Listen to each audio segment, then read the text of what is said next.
Conservative and non conservative force, ये topic हम पढ़ने जा रहे हैं।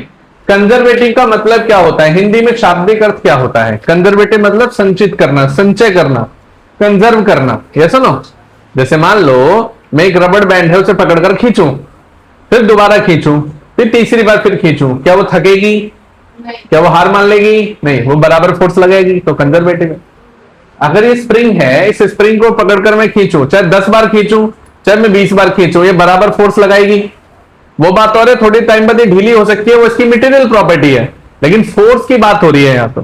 फोर्स तो वो हमेशा बराबर लगाएगी, तो वो फोर्स क्या होगा? कंजर्वेटिव।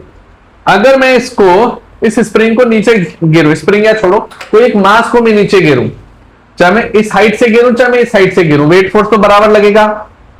चाहे कोई चौथी मंजिल से नीचे छलांग लगाए, 10 किलो की बॉडी है तो वेट कितना लगेगा? 100 न्यूटन का। कोई तीसरी मंजिल से छलांग लगाए तो भी वेट फोर्स कितना लगेगा?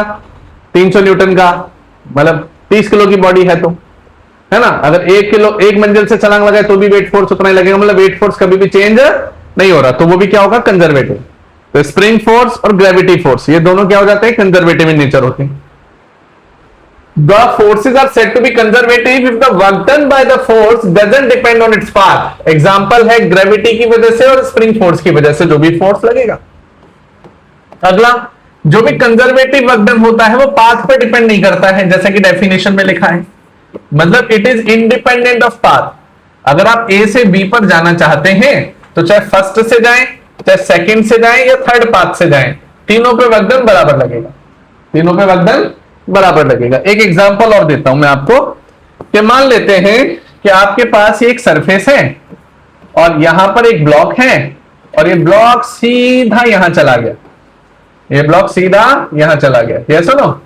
तब ये ब्लॉक एक h हाइट को अटेन कर रहा है, एक h हाइट को इसने क्या कर लिया?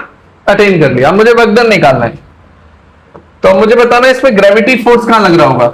Work done due to the gravity mg नीचे, इस पर भी क्या लग रहा होगा? mg नीचे, लेकिन डिस्टेंस कहां आया? ऊपर आया।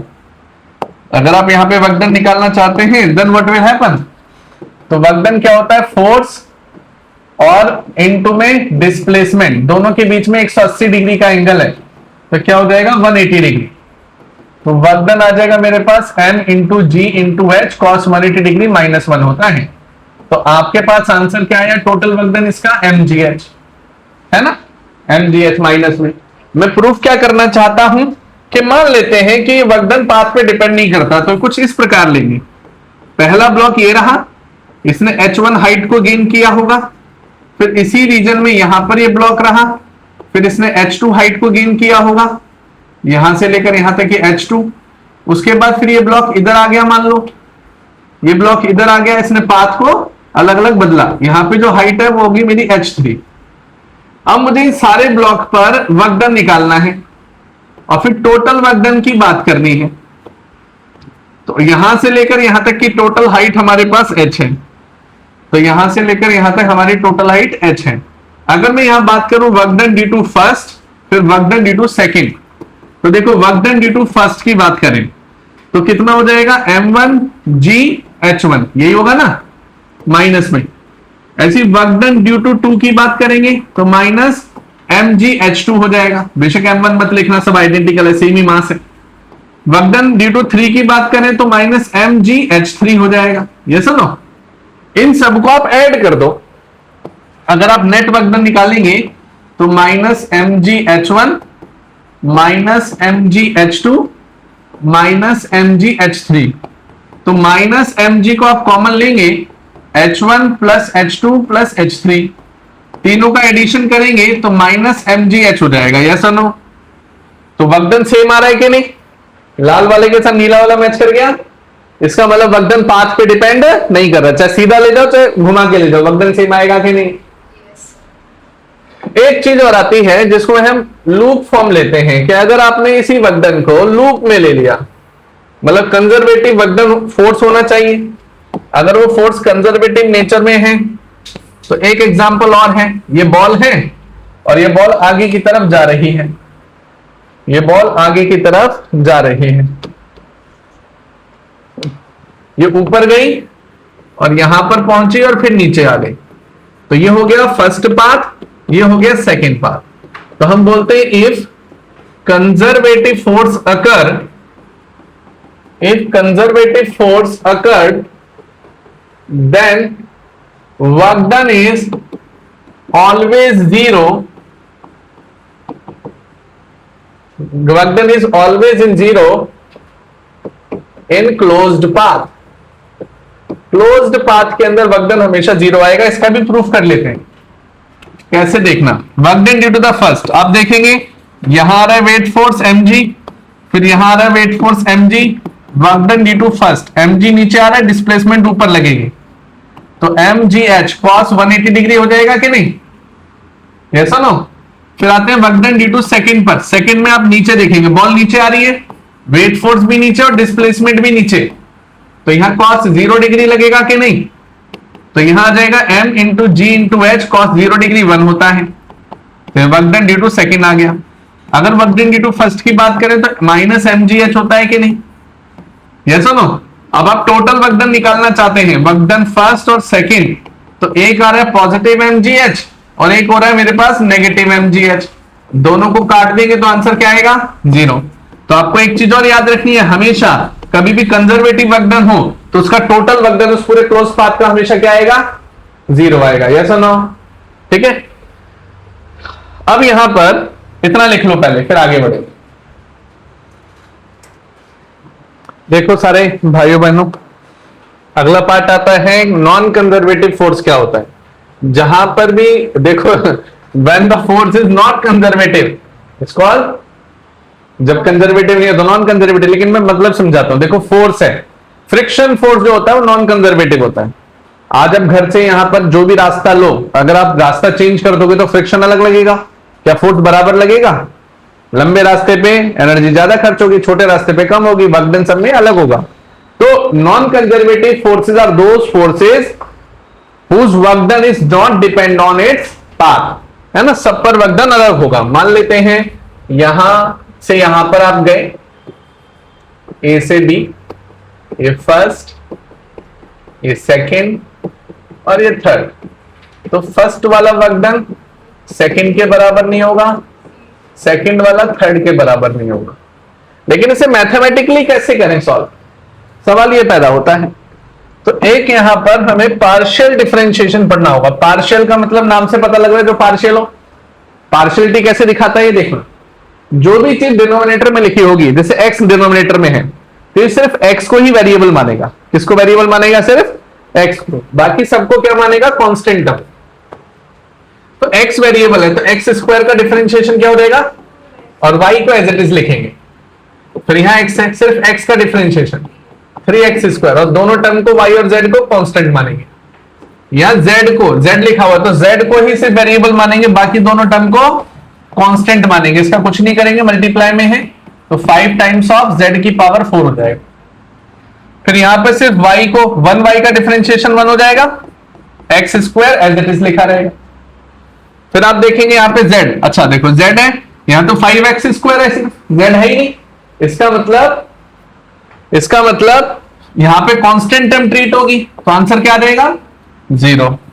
फिर आगे चलते हैं, एक्स स्क्वायर इंटू जेड, नीचे y लिखा हुआ है तो यहां y है तो फिर से क्या हो जाएगा? 0। यहां y लिखा हुआ है तो यहां जाएगा 3y स्क्वायर, बाकी जो टर्म है उसको एज इट इज लिख देंगे, तो 12 of y square into x square हो जाएगा। ये सब समझ में आ रहा है निशी? अब मैथमेटिकली कैसे प्रूफ करें कि जो भी हमारी कंडीशन है, यहां पे 3 कंडीशन में बता रहा हूं, कैसे पता करेंगे कि जो गिवन फोर्स है वो कंजर्वेटिव है या नहीं है? हमेशा स्प्रिंग खींच के थोड़ी ना देखेंगे, हमें तो मैथमेटिकली प्रूफ करना पड़ेगा।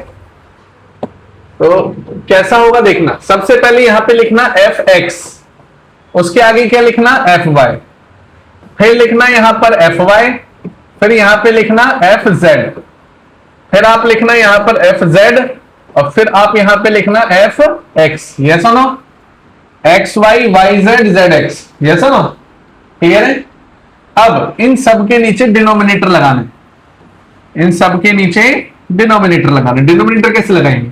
अगर यहां y लिखा है तो यहां y लिख दो क्रॉस में, यहां x लिखा है तो यहां x लिख दो, यहां z है तो यहां z लिख दो और यहां y लिख दो, यहां x लिख दो और यहां z लिख दो। लिख दिया?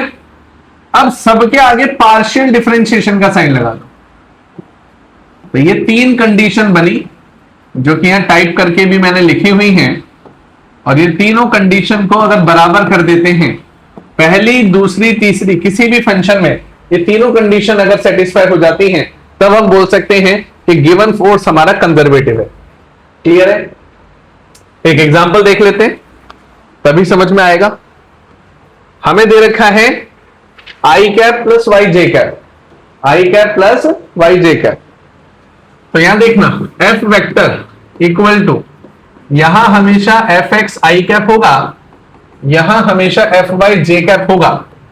अगर आप देखें तो एफ एक्स मेरा 1 होगा, आई कैप के आगे 1 आ रहा है ना, और एफ वाई मेरा वाई होगा।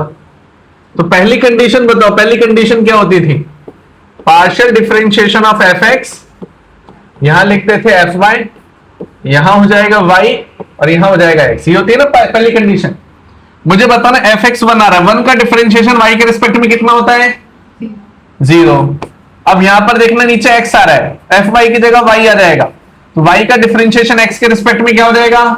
0। बिल्कुल ठीक बात, पहली कंडीशन सेटिस्फाई हो गई। फिर आते हैं सेकंड पर। सेकंड अपने पास क्या होता था? यहां एफ वाई और यहां एफ जेड, यहां होता था डी जेड और यहां होता था डी वाई। यहां बताना एफ वाई कितना आ रहा है? वाई का डिफरेंशिएशन जेड के रिस्पेक्ट में क्या हो जाएगा? 0।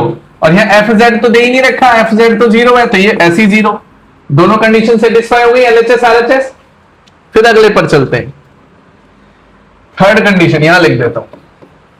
थर्ड कंडीशन में हम देखेंगे यहां पर एफ जेड और यहां आ जाएगा मेरे पास एफ एक्स, यहां आ जाएगा एक्स, यहां आ जाएगा जेड। तो ये पार्शियल डिफरेंशिएशन। अब यहां पर देखना जेड 0 है, एफ एक्स 1 का डिफरेंशिएशन जेड के रिस्पेक्ट में फिर 0 है, तो तीनों ही कंडीशन सेटिस्फाई हो गई। तो हम बोलेंगे जो फोर्स हमें दिया हुआ है वो कंजर्वेटिव होना चाहिए कि नहीं होना चाहिए?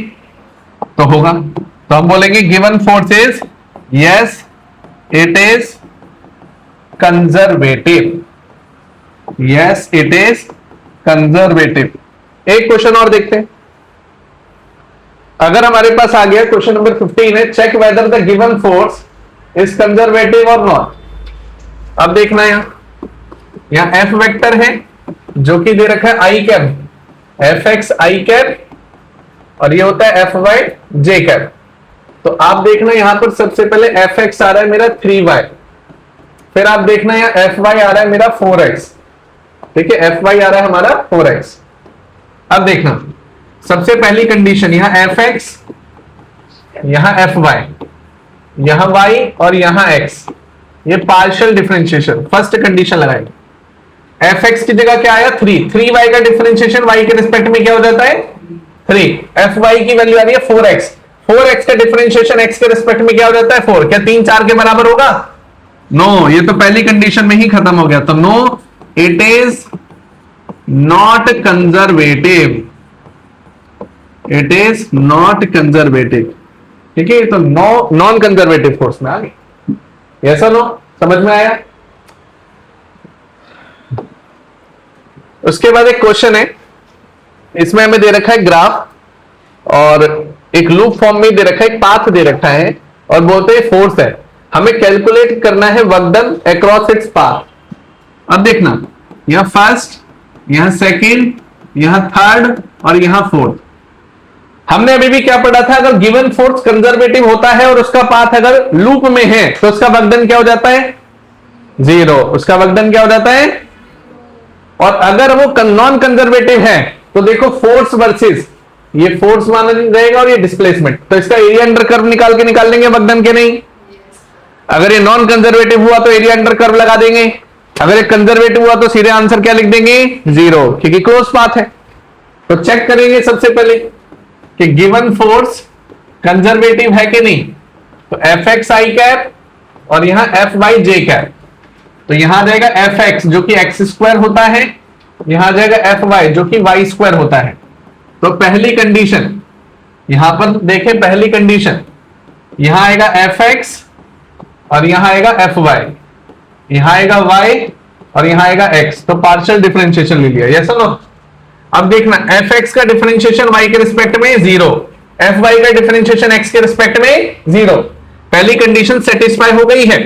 दूसरी, यहां डी ऑफ एफ वाई, यहां डी ऑफ एफ जेड, यहां आ जाएगा z, यहां आ जाएगा y।